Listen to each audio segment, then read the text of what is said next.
tough to cover this case when it first started, and it's clear Peterson is not giving up. Decades after this case first made national headlines. Convicted murderer Scott Peterson is making a new bid in hopes of proving his innocence in the killings of his pregnant wife Laci and their unborn son Connor.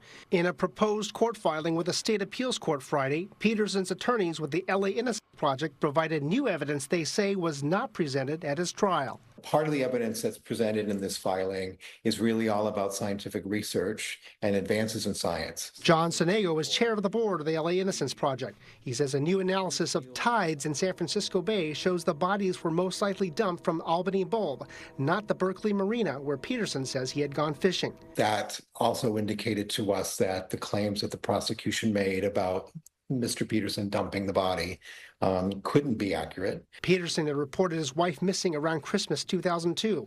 It was later learned Peterson had been having an affair. Laci's body and that of Connor later washed up along the Richmond shoreline.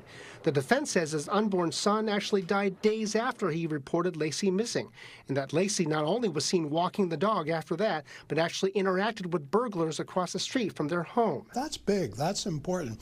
Because if Laci lived after December 24th, clearly Scott Peterson did not take her life. KTVU legal analyst Michael Cardozo once did a mock cross-examination of Peterson.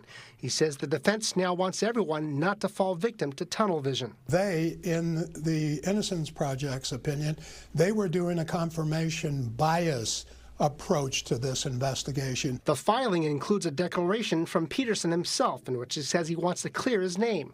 He wrote in part, "It is important to me that whoever killed my wife and son be found and held accountable. If whoever committed such violence against Laci and Connor is still at large, they are a danger to public safety." Cardoza says ultimately Peterson wants a new trial. Will it happen? In my opinion, no. But I've been surprised before by our appellate courts.